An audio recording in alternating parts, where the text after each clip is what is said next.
Welcome back to my channel. My name is Prachi Sharma. आज के session में हम पीरियोडिक टेबल की बैक एक्सरसाइज कवर करेंगे. अभी तक हमने ये चैप्टर का थ्योरेटिकल पोर्शन इन टेक्स्ट क्वेश्चंस कवर कर लिए हैं. So if you have missed that out तो आप इसी लिस्ट में पीछे जाके बाकी वीडियोस देख सकते हो. अदर देन दैट, आज के सेशन में हम बैक एक्सरसाइज पूरी कवर नहीं करेंगे. लास्ट में उन्होंने प्रीवियस ईयर बोर्ड क्वेश्चंस दिए हैं, वो हम आज कवर अप नहीं करेंगे. उसके लिए मैं एक सेपरेट वीडियो बनाऊंगी जिसमें सारे प्रीवियस ईयर बोर्ड क्वेश्चंस जो कि आपकी बुक में है प्लस जो उसके अलावा लेटेस्ट अवेलेबल है, सबको कंबाइन करके I will make a video which will be only focused on previous year board questions. अभी जो students, if you are following this series जैसे चल रही है, so you are in August right now. At this point in time आप अभी one shot videos या chapter को जल्दी कवर करने के लिए शॉर्टकट्स ये सब ना देखो. इस समय आपको देखने की जरूरत है कॉन्सेप्ट बिल्डिंग. तो कॉन्सेप्ट बिल्डिंग कैसे होगी? जो भी पोर्शंस चैप्टर के शॉर्ट शॉर्ट वीडियोस में डिवाइड कर रखे हैं, डिटेल में एक्सप्लेन कर रखे हैं, आप उन पे फोकस करिए, उनको डिटेल में समझिए. अगर इस समय आप शॉर्टकट्स में रिवाइज करेंगे या वन शॉट वीडियोस देखेंगे तो आपको उतनी कॉन्सेप्ट बिल्डिंग नहीं हो पाएगी आपके लिए, आपको उतना कॉन्सेप्ट स्ट्रॉन्ग नहीं हो पाएगा, एंड जो कि आपको बाद में जाके प्रॉब्लम करेगा towards the end of the year जब आपको सारी इन्फॉर्मेशन दिमाग में रिटेन करनी है. तो वहां पे कैसे होगी जब आपने कॉन्सेप्ट डिटेल में समझा ही नहीं. तो अभी जो स्टूडेंट्स केमिस्ट्री को सीरियसली लेना चाहते हैं, अभी this is the right time जिसमें आप हर चैप्टर को डिटेल में पढ़ें. नवंबर तक आप टारगेट करें कि आप पूरा theoretical portion with in-text questions, back exercise questions, ये सब कुछ कवर करते आप चलें. नवंबर के बाद, once you are done with the syllabus, November के बाद we'll do a very good revision which would be quick revision. One shot videos भी डालेंगे. Then we'll also start solving sample papers along with one shot videos. So we'll have a whole setup then in after November. But for now, please do not waste your time shortcuts ढूंढने में. अभी आपके पास time है तो उसे अच्छे से utilise करें. जो सब्जेक्ट्स आपके वीक हैं उन सब्जेक्ट्स के कॉन्सेप्ट पे फोकस करें. और उसके अलावा भी अगर आपको कोई डाउट्स आ रहे हैं, so please feel free to reach out to me. either you can write me an email at psclassesicsc@gmail.com या फिर आप नीचे कमेंट बॉक्स में कमेंट कर दीजिए. Otherwise you can reach out to me on Telegram channel. So, without wasting any more time for today, let's get started with today's session. Okay, students. So, let's get started with today's session. मैंने सारे ही answers properly detail में साथ में लिखे हैं ताकि students, आप लोगों को ये प्रॉब्लम ना आए कि मैम एग्जाम में आंसर फॉर्मेशन कैसे करना है. तो इसी वजह से मैंने सारे आंसर्स लिखे हैं. फिर भी कोई डाउट आता है तो प्लीज पूछ लेना. अपने पास डाउट मत रखना, प्लीज मुझे ट्रांसफर कर देना. I will help you out. तो पहला क्वेश्चन स्टार्ट करते हैं. What is the significance of atomic number in the modern periodic table? अब एटॉमिक नंबर का सिग्निफिकेंस क्या है मॉडर्न पीरियोडिक टेबल के अंदर? सो एटॉमिक नंबर, अगर आपने मॉडर्न पीरियोडिक टेबल को अच्छे से समझा है तो आपको ये पता होगा कि एटॉमिक नंबर ही हमें एलिमेंट की पोजीशन बताता है पीरियोडिक टेबल में. और एटॉमिक नंबर और पोजीशन के हिसाब से ही आप उसकी फिजिकल केमिकल प्रॉपर्टीज प्रिडिक्ट कर सकते हैं. तो अगर आपको किसी एलिमेंट का नाम भी नहीं पता है पर आपको उसका एटॉमिक नंबर पता है तो आप उसकी पोजीशन भी चेक कर सकते हैं, आप उसकी फिजिकल केमिकल प्रॉपर्टीज भी प्रिडिक्ट कर सकते हैं. So this is what is the significance of atomic number. So what does the answer say? It says chemical and physical properties of all the elements in the modern periodic table is the periodic function of their atomic number. So, atomic number decides the position of the elements in the modern periodic table. ठीक है, आई बात समझ. Next question. Arrange the following as per instructions given in the brackets. Students, ये बहुत ही popular questions हैं जो ये आपको अरेंज करने होते हैं in increasing order, decreasing order, कभी एटॉमिक साइज, कभी मेटालिक कैरेक्टर. ये बहुत इंपॉर्टेंट है, ये बहुत ज़्यादा पूछे जाते हैं. इन्हें अच्छे से प्रैक्टिस करना. समझ में नहीं आए तो पूछना, पर इन वाले क्वेश्चंस को डोंट लेट देम बी कि अपने आप हो जाएंगे या तब के तब देखेंगे. Please practice them enough. पहला क्वेश्चन देखते हैं. It says magnesium, chlorine, sodium, sulphur, silicon. Decreasing order of atomic size, सबसे पहले आपको ये आइडिया होना चाहिए कि are we going along the period या फिर we are coming down the group. तो इसीलिए मैंने यहाँ पे पीरियोडिक टेबल लिंक कर दिया है साथ में, ताकि आपको बेसिक समझ में आए। ऑल्दो जब आप पीरियोडिक टेबल इतना ज्यादा बार पढ़ लें, इट इज एक्सपेक्टेड कि आपको आइडिया होना चाहिए पीरियोडिक टेबल का, उनका जो मूवमेंट है वो ट्रेंड कैसा जा रहा है, एलिमेंट्स कहाँ है, कौन से एलिमेंट्स हैं, बेसिक आइडिया होना बहुत जरूरी है। Okay, so we have magnesium, chlorine, sodium. So where do we have it? So you have magnesium, then you have chlorine, you have sodium, then sulfur and silicon. So then you have sulfur and then you have silicon. So technically if you look at it, we are going across a period. ठीक है, across a period जाते हैं तो atomic size decrease होता जाता है। क्यों होता जाता है मैं डिटेल अभी डिस्कस नहीं करूंगी, because I have already discussed it multiple times. Please go back on those videos and check out, फिर भी नहीं आता तो प्लीज पूछ लेना, दोबारा समझा दूंगी। पर अभी के लिए we are going across the period. अब अक्रॉस द पीरियड जाते हैं तो साइज डिक्रीज होता जाता है। तो हमें उन्होंने पूछा क्या है, उन्होंने पूछा है decreasing order of atomic size. तो डिक्रीजिंग ऑर्डर तो सिंपल है, आप लेफ्ट टू राइट जैसे जैसे जा रहा है वैसे वैसे लिख दें। तो एग्जैक्टली वही किया है यहाँ पे। तो sodium, magnesium, silicon, sulphur, chlorine. ठीक है, अगर इसमें उन्होंने आपकी जो हमारी गैसेस है, that is your inert gases, अगर वो भी इसमें इंक्लूडेड होती तो वो क्लोरीन से पहले आती और फिर क्लोरीन उनके बाद आता, क्योंकि उनका साइज क्लोरीन से थोड़ा सा बड़ा होता है। ठीक है, now let's move to the next part. Okay, now we have increasing metallic character, so let's figure them out. So you have lithium, you have sodium, you have rubidium. Yep. So you technically have just simply coming down the group. कौन सा group? पहला, first group. ठीक है, coming down the group. So coming down the group में metallic character increase होता है। Increase क्यों होता है? क्योंकि मेटालिक कैरेक्टर इज की an elements tendency to donate electrons. जैसे जैसे हम डाउन द ग्रुप आते हैं साइज बढ़ता है, तो आउटर मोस्ट शेल का इलेक्ट्रॉन डोनेट करना आसान हो जाता है। So down the group metallic character बढ़ता है। So they are asking increasing order of increasing metallic character, तो सिंपली आप टॉप टू बॉटम आप डायरेक्टली लिख देंगे। ठीक है, सो ये लिखा आपका सीरीज। नाउ नेक्स्ट इज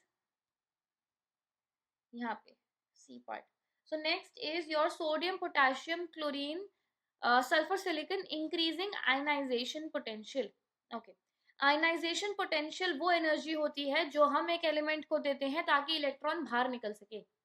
ठीक है, so if you look at this, so you are technically again in the same period, you are going across this period। तो जैसे जैसे आप अक्रॉस द पीरियड जाते हैं आपको इलेक्ट्रॉन निकालने के लिए एनर्जी ज्यादा देनी पड़ती है। So when you go across a period तो आपकी आयनाइजेशन पोटेंशियल इंक्रीज होती जाती है। So this is how what are we suppose to write in increasing ionization potential. So increasing में आप इस तरीके से लिखेंगे। ठीक है, all right, now D.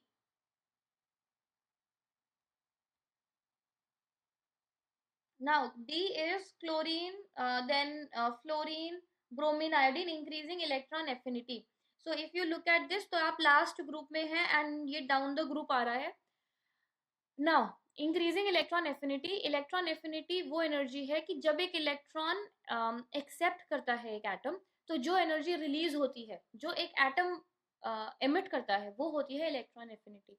So if you look at this, so you have iodine, this is your trend that will come out। ठीक है, तसल्ली से समझना, नहीं समझ में आता तो पूछ लेना। now next is E।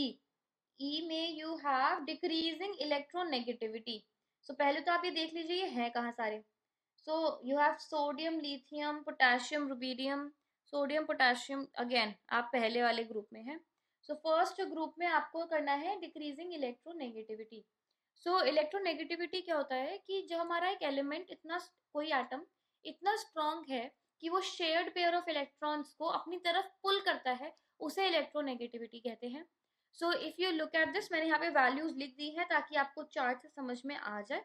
So this is what your values are gonna be like. ठीक है, ये आपका ऑर्डर आएगा। ये वाले में थोड़ा सा ज्यादा दिमाग लगा के समझना कि एग्जैक्टली हो क्या रहा है। और फिर भी नहीं आता तो समझ लेना, दोबारा से पूछ लेना, क्योंकि right now when I am teaching this I am expecting कि आपको बेसिक कॉन्सेप्ट्स पता है, आपको ट्रेंड्स पता है, तभी आप ये सॉल्व कर पाएंगे। मैं आपको पोजीशन दिखा रही हूँ पीरियोडिक टेबल में, ताकि आपको इमेजिनेशन आ जाए और आप ट्रेंड अपने हिसाब से लिख सके। ठीक है, now increasing reactivity, so you have potassium, then you have lead, calcium and zinc. So you have potassium,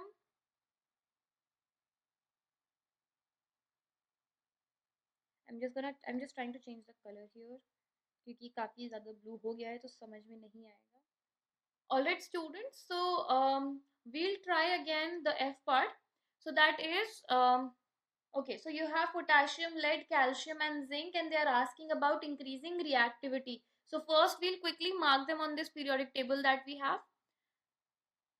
So periodic table mein you have potassium right here, then you have calcium, then you have zinc and then you have lead. Okay, so first of all आपको position समझ में आ गई। अब क्योंकि ये इस तरीके से है, ये अलग अलग जगह पर है, सेम ना तो ग्रुप में है ना तो सेम पीरियड में है, तो आप सबसे पहले क्या करेंगे, सबसे पहले आप दो दो को लेके कंपेयर कर लो। ठीक है, तो सबसे पहले आप कैल्शियम और पोटेशियम को कंपेयर कर लो। ठीक है, उसके बाद आप एक एक करके ऐसे कंपेयर करेंगे तो आपके लिए आसान हो जाएगा। तो जो सबसे पहला पार्ट है ये तो सिंगल पीरियड में है, going across the period. So going across the period reactivity तो पहले आपकी इंक्रीज होती है, उसके बाद डिक्रीज होती है, उसके मतलब पहले इंक्रीज हुई, सॉरी सॉरी पहले डिक्रीज हुई, क्योंकि सबसे पहले आपके मेटल्स हैं, पहले डिक्रीज हुई, आप मेटलॉइड्स पे आए, वहां पे आपके आउटर मोस्ट शेल में 4 इलेक्ट्रॉन्स हुए, और उसके बाद आपके नॉन मेटल्स आने लगे, तो दोबारा से इंक्रीज हुई। तो पहले डिक्रीज, स्टेबलाइज, फिर इंक्रीज। ठीक है, तो इस तरीके से है। तो सबसे पहले अगर आप फर्स्ट दोनों को कंपेयर करें तो आपका पोटेशियम ज्यादा रिएक्टिव होगा कैल्शियम से कंपैरेटिवली। ठीक है, सो इसी तरीके से आप दोनों को कंपेयर करें, तो आपका पोटेशियम ज्यादा रिएक्टिव है कैल्शियम से। अब कैल्शियम और जिंक में कैल्शियम ज्यादा रिएक्टिव है, क्योंकि जिंक बीच वाले पोर्शन में लाई कर रहा है। ठीक है, बीच वाला पोर्शन, अगर आपको एटॉमिक नंबर पता है, वेल एंड गुड, आपको ज्यादा एग्जैक्ट पता होगी वैल्यू। अगर आपको नहीं पता बट आपको पोजीशन पता है कि हाँ समवेयर इन द सेंटर, तो इसका मतलब आपको ये आइडिया होगा कि जिंक आपके कैल्शियम से कंपैरेटिवली कम रिएक्टिव होगा। उसके बाद आप आ जाए लेड पे। सो लेड आपका सबसे लीस्ट रिएक्टिव होगा, क्योंकि एक तो लेड उसके आगे है, and then it is going down the group. ठीक है, जैसे जैसे आप डाउन द ग्रुप जाते हैं और आप मेटलॉइड्स की तरफ हैं, मतलब नॉट आपके आउटर मोस्ट शेल में 4 इलेक्ट्रॉन्स हैं, आप उस सेक्शन में हैं, तो इस पोजीशन पे उसकी जो रिएक्टिविटी है वो कंपैरेटिवली काफी लेस होगी। ठीक है, सो आपको इतना बेसिक आइडिया होना चाहिए। इस वाले केस में मैंने आपसे कोई एटॉमिक नंबर डिस्कस नहीं करे, मैंने आपसे सिर्फ बेसिक पोजीशनिंग के हिसाब से एक अंदाजे पे हमने ये आंसर किया है। ठीक है, अगर आपको वैल्यूज पता है, आपको फर्स्ट 30 पता है, तो आपको इजीली आप आंसर कर पाओगे। ठीक है, उसके बाद नेक्स्ट है आपका lithium, potassium, sodium, hydrogen, decreasing order of their ionization potential.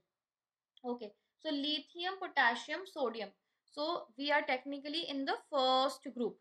ठीक है, so decreasing order of their potential, ionization potential आपको डिक्रीजिंग ऑर्डर में डालना है, तो decreasing order would be something like this. ठीक है, आयनाइजेशन पोटेंशियल का जो बेसिक है हम ऑलरेडी डिस्कस कर चुके हैं, तो आपको ये समझ में आ जाना चाहिए।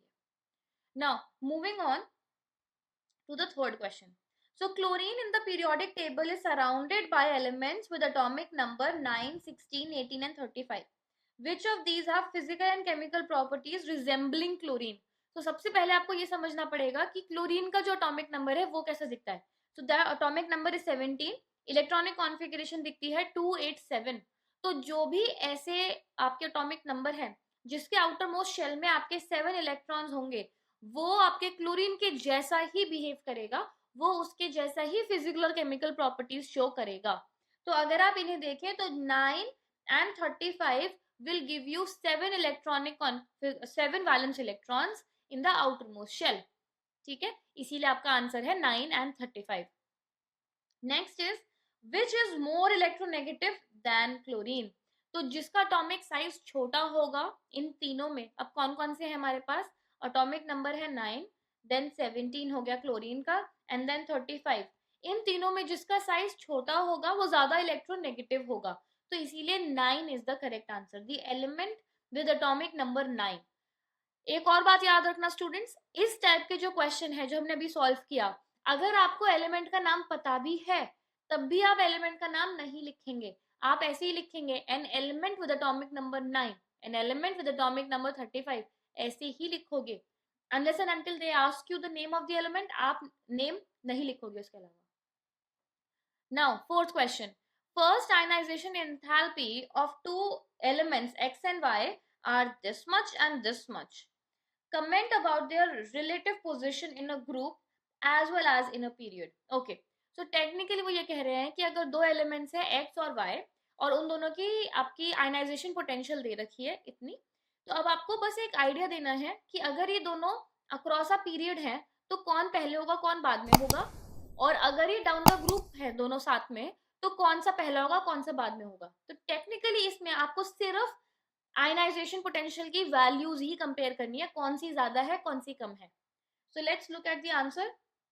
The ionization energy is the minimum energy required to remove an outermost electron from a gaseous neutral atom to form a cation. किसी भी एलिमेंट से आउटरमोस्ट शेल से इलेक्ट्रॉन को निकालने के लिए जो एनर्जी आप देते हैं उसको आयनाइजेशन एनर्जी कहते हैं। Now position in a group, जब हम इन अ ग्रुप पोजिशन करते हैं मतलब टॉप टू डाउन आ रहे हैं, डाउन अ ग्रुप, तो आयनाइजेशन एनर्जी डिक्रीज होती है। ठीक है, डिक्रीज क्यों होती है, क्योंकि जैसे आप डाउन द ग्रुप आ रहे हैं आपको कम एनर्जी देनी पड़ रही है इलेक्ट्रॉन को निकालने के लिए। ठीक है, तो इस वजह से जब आप डाउन द ग्रुप आ रहे हैं तो एक्स और वाई को अगर आप कंपेयर करें तो आपका जो एक्स है वो नीचे होगा पोजिशन में और वाई ऊपर होगा। ठीक है, so position in a group x will be above y। ठीक है, x की ज्यादा है वैल्यू तो x ऊपर होगा, y कम होगा तो y नीचे है ना। पोजिशन इन अ पीरियड, सो जैसे जैसे हम लेफ्ट टू राइट जाते हैं इन अ पीरियड तो आयनाइजेशन एनर्जी बढ़ती जाती है। ऐसा क्यों होता है, क्योंकि एटॉमिक साइज छोटा होता जाता है तो जो हमारा हेड ऑफ द फैमिली का होल्ड है वो बढ़ता जा रहा है, तो आउटर मोस्ट शेल से एनर्जी निकालने के लिए, इलेक्ट्रॉन निकालने के लिए एनर्जी आपको ज्यादा देनी पड़ती है। तो इसीलिए when you are going across the period तो x हमारा राइट पे आएगा, मतलब पहले y आएगा और फिर x आएगा जहां भी पोजीशन होगी, तो x और y ऐसे आएगा, तो y will be sorry x will be on the right side of y। Next question, arrange the following in order of increasing radii. Students ये बहुत इंपॉर्टेंट है, मैंने बहुत बार डिस्कस किया है ये वाला पोर्शन। सबसे पहले हम क्लोरीन आयन और क्लोरीन को कंपेयर करेंगे। तो सबसे पहले आप ये समझिए कि जो क्लोरीन है वो न्यूट्रल है। ठीक है, जो क्लोरीन आयन है उसके अंदर एक नेगेटिव चार्ज है। नेगेटिव चार्ज दिख रहा है, नेगेटिव चार्ज दिखने का मतलब है कि उसके पास एक इलेक्ट्रॉन एक्स्ट्रा है। ठीक है, जब उसके पास एक इलेक्ट्रॉन एक्स्ट्रा आ चुका है तो उसका साइज कंपैरेटिवली हल्का सा बड़ा हो जाएगा क्लोरीन से। ऐसा क्यों होगा, क्योंकि प्रोटॉन्स तो उतने ही है। अगर मान लो प्रोटॉन्स आपके 5 हैं पर आपके आसपास जो इलेक्ट्रॉन्स घूम रहे हैं वो 6 हैं, तो जो प्रोटॉन्स है वो इतना अच्छा होल्ड नहीं कर पाएंगे आउटर मोस्ट शेल पे, वो थोड़ा सा पोजीशन बढ़ जाएगा, उसका थोड़ा सा साइज बढ़ जाएगा। ठीक है, तो जो क्लोरीन आयन है उसका साइज बड़ा होगा क्लोरीन से, क्योंकि एक एक्स्ट्रा इलेक्ट्रॉन है, उतने प्रोटॉन नहीं है उस एक्स्ट्रा इलेक्ट्रॉन को संभालने के लिए, इस वजह से साइज बढ़ जाएगा। ठीक है, बिल्कुल शुद्ध हिंदी में समझा रही हूँ, आई होप समझ में आ रहा होगा। तो ये आपका आंसर आ गया। अगला पार्ट है बी। अब बी पार्ट में है हमारे पास मैग्नीशियम, मैग्नीशियम के ऊपर है +2 चार्ज, फिर एक है +1 चार्ज और एक है मैग्नीशियम। ठीक है, अब इस केस में क्या होगा कि पॉजिटिव चार्ज का मतलब है कि उसने अपना इलेक्ट्रॉन दे दिया है। +1 चार्ज का मतलब है एक इलेक्ट्रॉन कम है उसके पास। एक इलेक्ट्रॉन कम का मतलब क्या हुआ कि प्रोटॉन ज्यादा है, एक एक्स्ट्रा प्रोटॉन है, तो प्रोटॉन क्या करेगा, बाकी बचे कुछ इलेक्ट्रॉन्स को एकदम छुपा के रखेगा, एकदम जोर से होल्ड करके रखेगा कि भाई और इलेक्ट्रॉन लूज मत करो। ठीक है, स्ट्रांगली होल्ड करके रखेगा तो साइज छोटा हो जाएगा। जब आपके 2 इलेक्ट्रॉन्स चले गए तो प्रोटॉन्स को, जो मान लो 4 प्रोटॉन है और आपके पास इलेक्ट्रॉन 2 ही है, तो जो 4 प्रोटॉन्स है वो बहुत ही स्ट्रांग होल्ड रखेंगे उन बचे हुए 2 इलेक्ट्रॉन्स के ऊपर। ठीक है, वो ऐसे आपको इजीली नहीं जाने देंगे, तो इस वजह से वो साइज को छोटा करते जाएंगे। जितना स्ट्रॉन्ग प्रोटॉन का होल्ड होगा उतना छोटा एटम का साइज होगा, ठीक है। सो मैग्नीशियम का सबसे बड़ा साइज, फिर Mg+1 का सबसे छोटा साइज और Mg2+ का सबसे छोटा size. Similarly now we have next one. So now you have nitrogen, oxygen and phosphorus. So nitrogen, oxygen, phosphorus को आप बेसिक दिमाग लगा के सिर्फ आप यहाँ पे कंपेयर करेंगे अपने पीरियोडिक टेबल पे, ठीक है। So you have nitrogen, oxygen and phosphorus. इन तीनों में क्योंकि फॉस्फोरस आपका बिल्कुल,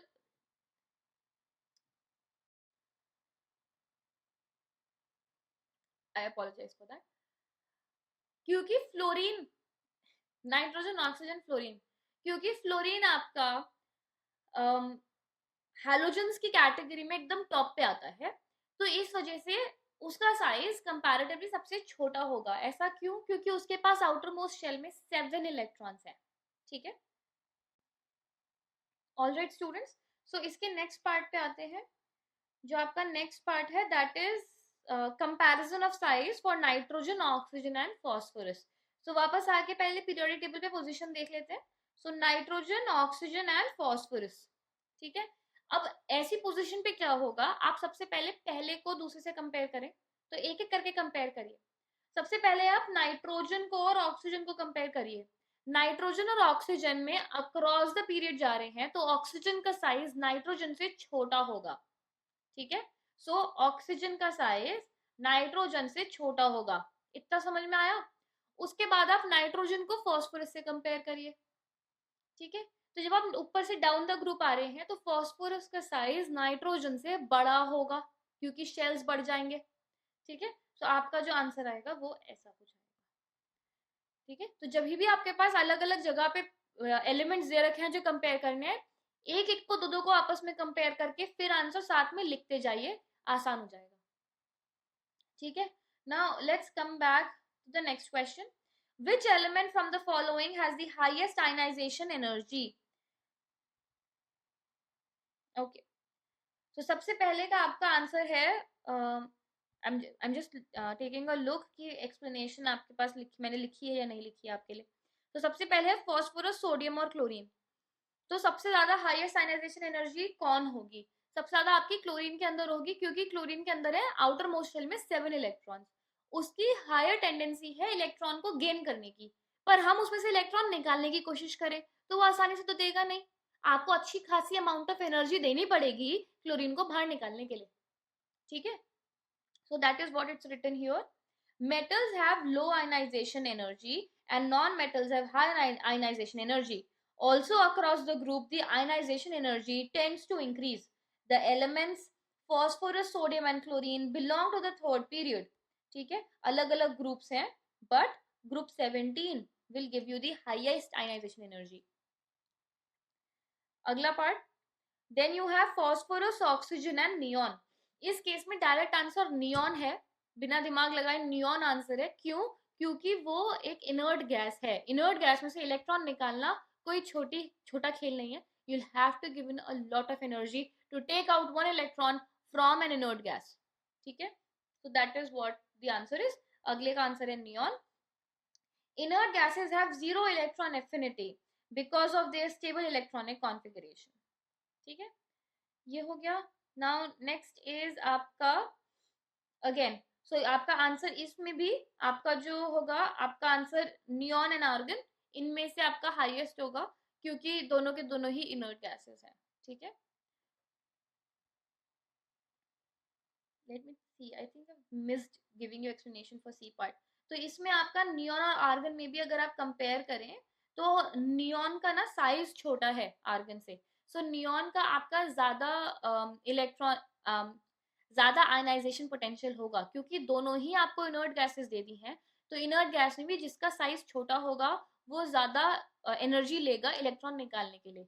सो आंसर आपका नियॉन ही है, ठीक है।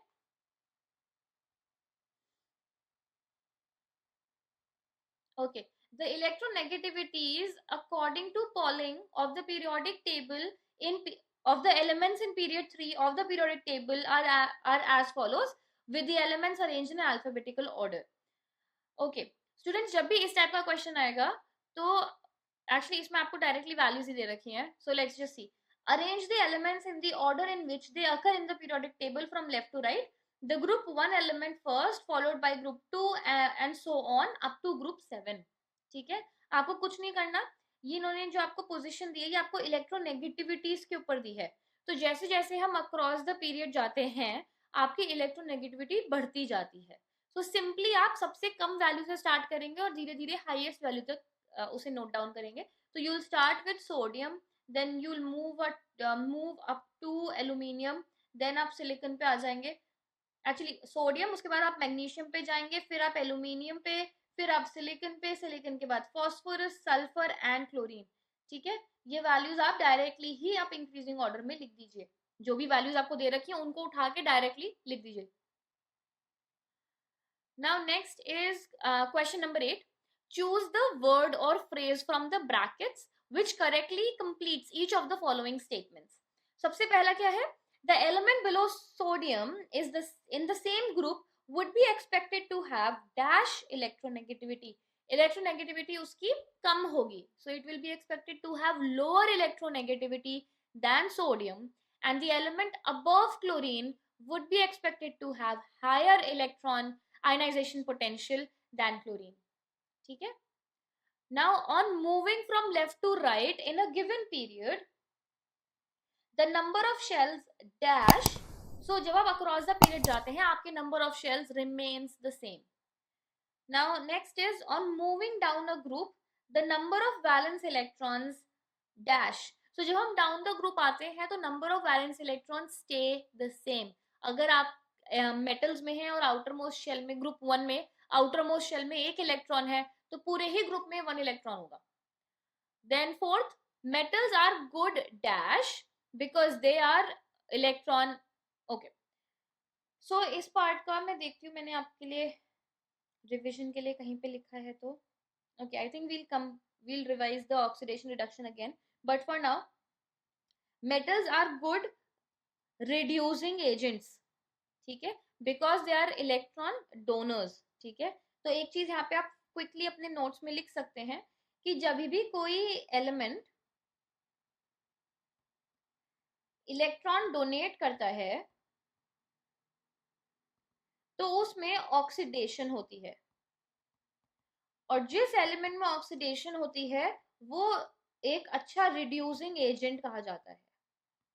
ठीक है, क्योंकि यहाँ पे उन्होंने एजेंट पूछा था इसीलिए हमने रिड्यूसिंग बोला है, अदरवाइज ऑक्सीडेशन होती है पर कहलाता है reducing agent. Now next is part A to E refer to changes in the properties of elements on moving from left to right across a period of the periodic table. For each property choose the correct answer. The non-metallic character of the element. So how are we moving? Refer to the changes. We are moving across the period left to right. ठीक है. So when you are moving left to right, the non-metallic character increase होता जाता है because you are moving and approaching group 17. Now electronegativity भी technically देखा जाए तो आपकी इंक्रीज ही होती है. ओके, इलेक्ट्रोनेगेटिविटी भी आपकी इंक्रीज होती है because you are approaching the non metallic character. The ionization potential also increase क्योंकि आपका इलेक्ट्रॉन को निकालना बहुत मुश्किल होता जाता है. द एटॉमिक साइज डिक्रीजेस क्योंकि न्यूक्लियस का होल्ड बढ़ता जाता है.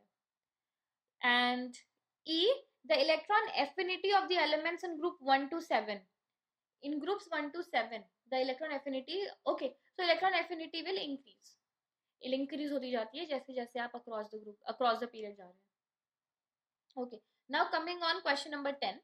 The elements of one short period of the periodic table are given below in order from left to right. ठीक है, आपको एक शॉर्ट पीरियड, एक पीरियड की आपको वैल्यूज दे रखे हैं. To which period do these elements belong? So ये तो आपको देख के समझ में आ जाना चाहिए कि कौन सी पीरियड को बिलोंग करते हैं. सोचिए, पीरियड का नंबर बताना है और ये शॉर्ट पीरियड है आपका. पीरियोडिक टेबल में आके आप चेक कर सकते हैं. कभी भी डाउट है स्टार्टिंग में, क्योंकि आप प्रैक्टिस कर रहे हैं तो अपना पीरियोडिक टेबल साथ में खोल के बैठे. तो अगर आप ये देखें तो आपका सेकेंड पीरियड है ये रहा. ठीक है, शॉर्ट पीरियड है आपका, सेकेंड पीरियड है.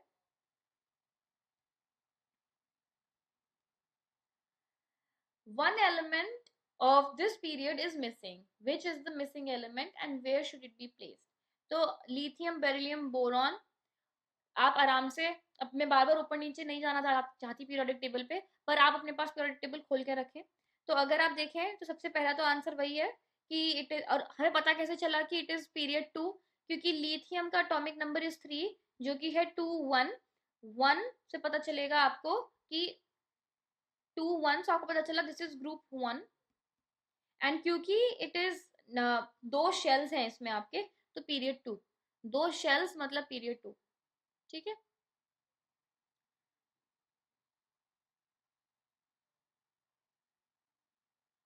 ओके। नाउ पीरियड 2 हमने लिख लिया। उसके बाद आपने देखेंगे nitrogen is missing between carbon and oxygen. उसके बाद अगला क्वेश्चन है आपके size comparison, I think. Place the three elements fluorine, beryllium and nitrogen in order of increasing electronegativity. तो इलेक्ट्रोनेगेटिविटी जितना आप अपने पीरियड में, जितना आप लेफ्ट की तरफ होंगे, पीरियोडिक सॉरी राइट की तरफ होंगे, मतलब टुवर्ड्स योर नॉन मेटल्स, उतना ज्यादा इलेक्ट्रोनेगेटिविटी होगी। तो fluorine will have the highest electronegativity क्योंकि वो हैलोजन ग्रुप से है। So eventually you can just mark it like this. So beryllium, nitrogen, fluorine. Fluorine being the highest. Then D part. Which one of the above elements belong to the halogen series? So आपका fluorine belongs to the halogen series, which is group 17. ठीक है. Now let's move on to question number 11. With reference to the variation of properties in the periodic table, which of the following is generally true? With reference to the variation in properties in the periodic table, which of the following is generally true? So आपको बताना है कौन सा generally true रहता है। Atomic size increases from left to right across a period. तो ये तो फॉल्स है, क्योंकि जब आप left to right atomic size decrease होता जाता है। Second, ionization potential increases from left to right across a period, which is true. फिर electron affinity increases going down the group, आपका आंसर होगा B. As we go from left to right in a period, electrons are added to the same valence shell. Due to this, atomic size decreases and nuclear charge increases. As nuclear charge increases, the energy required to remove an electron increases, and hence ionization potential increases across a period. ठीक है, question 11 के बाद है question number 12। Atomic numbers of elements A, B, C, D, E, F are these respectively. State the type of ions they will form. बहुत simple है, आप एकदम तरीके से करेंगे। A को लिख लीजिए, A का है 8, if I'm not wrong, 8. So 8 का आपका इलेक्ट्रॉनिक कॉन्फ़िगरेशन क्या होगा, 2 5। अब आउटर मोस्ट शेल में 5 है, 3 इलेक्ट्रॉन गेन कर सकता है, तो कैसा आयन बनेगा, वो बनेगा A-3। क्यों, क्योंकि 3 इलेक्ट्रॉन गेन कर सकता है तो नेगेटिव चार्ज बढ़ जाएगा। ठीक है, इसी तरीके से आप बाकी सारे करेंगे और उनके आयंस के आप नाम लिखेंगे, which is done right here. So अगर आप ये देखें तो ये 2 इलेक्ट्रॉन गेन कर सकता है। Actually that was 2, not 2 5, it was 2 6, sorry. So that is 2 6, तो 2 इलेक्ट्रॉन गेन कर सकता है तो आपका एनायन बनाएगा।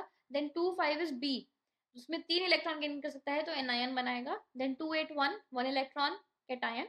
सिमिलरली ये सारे आपके आंसर्स हैं for question number 13, sorry, question number 12. Then question number 13 is fill in the blanks.